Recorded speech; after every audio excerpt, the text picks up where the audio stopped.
Pernah gak sih, kamu ngalamin yang namanya tidur nyenyak terhambat karena secangkir kopi? Mungkin kamu adalah orang yang beranggapan, ah, satu cangkir kopi masih aman. Tapi setelahnya, alih-alih beristirahat, kamu malah terjaga dengan mata melotot dan pikiran melayang tanpa arah. Padahal, saat hari beranjak malam, tidak ada yang lebih diharapkan selain istirahat yang berkualitas. Nah, disinilah perdebatan seputar kopi muncul. Apakah senyuman manis kopi yang kamu nikmati itu sepadan dengan waktu tidur yang hilang?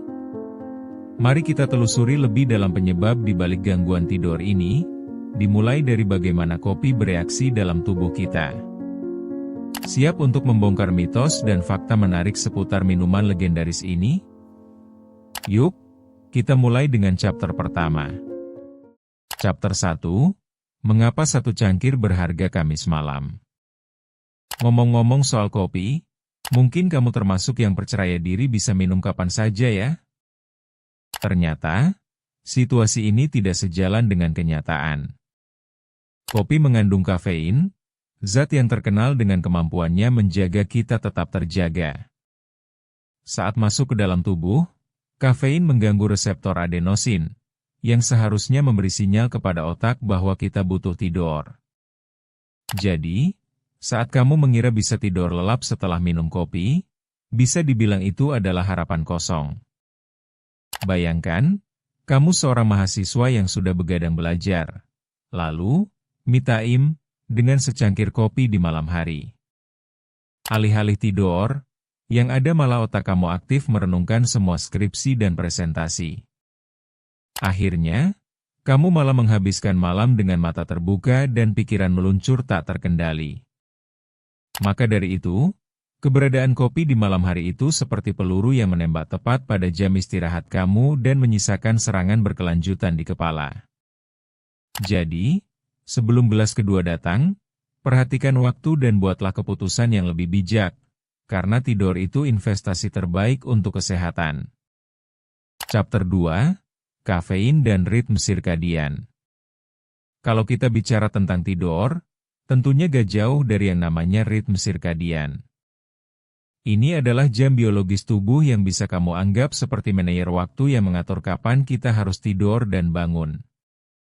Nah, kafein punya kemampuan untuk mengacaukan jam ini. Bayangkan saja, kamu yang sedang berusaha tidur tepat waktu, tiba-tiba datang kawan nakal yang mengundang otak untuk tetap terjaga dengan beragam pikiran. Ritme sirkadian berfungsi dengan cara memberi sinyal pada tubuh kita kapan harus beristirahat dan kapan harus beraktivitas. Jika kamu terus mengonsumsi kafein, tubuhmu tidak akan mendengarkan sinyal tersebut. Berharap bisa jatuh tertidur dalam keadaan waspada? Itu ibarat berusaha memasukkan rusa ke dalam pagar yang rusak. Ketika kamu minum kopi menjelang malam, kamu sama saja dengan mengalihkan fokus dari kondisi fisik yang seharusnya tenang menjadi sesak dengan pikiran dan kecemasan. Akhirnya, kamu bisa bangun dengan rasa lelah yang sama sekali tidak menyenangkan. Chapter 3, Dosis yang salah.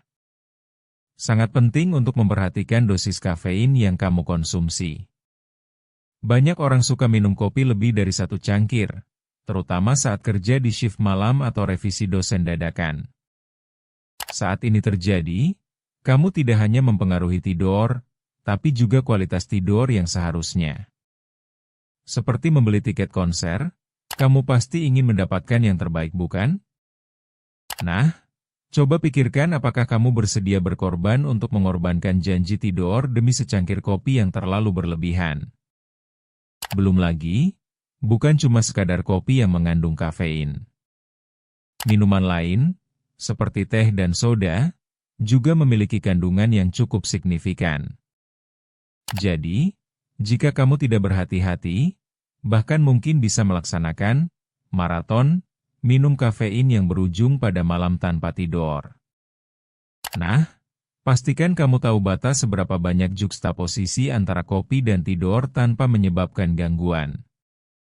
Kalau perlu, catat saja berapa banyak cangkir yang kamu habiskan dalam sehari. Sederhana, kan? Ternyata, kebiasaan ini dapat menjadi penyelamat tidurnya. Chapter 4, Waktu yang tepat untuk kopi. Ada kalanya kamu harus bijaksana dalam memilih waktu ngopi. Bagi sebagian orang, menikmati kopi di pagi hari adalah ritual yang sulit untuk dilewatkan.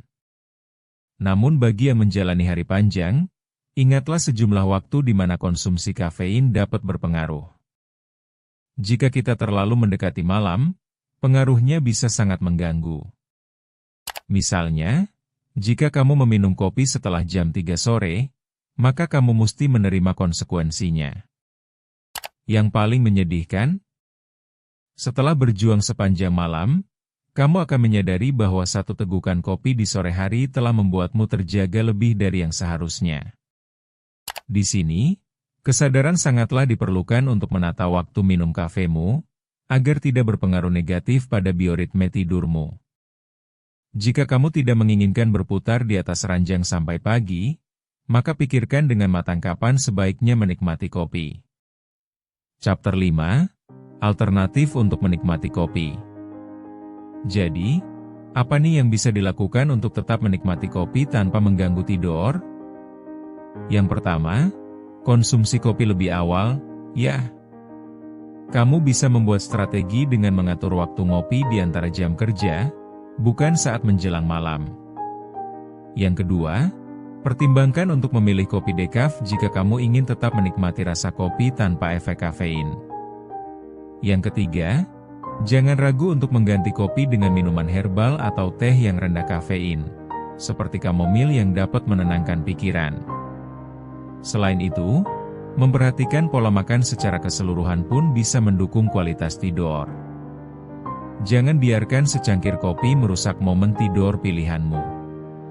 Ingatlah bahwa tidur yang berkualitas bisa membantu menyegarkan pikiran dan tubuh, sehingga kamu dapat bangkit pada keesokan harinya. Kopi boleh, tapi tidur yang berkualitas jauh lebih penting. Jangan lupa untuk subscribe channel Memoria untuk konten menarik lainnya. Karena setiap hal punya asal.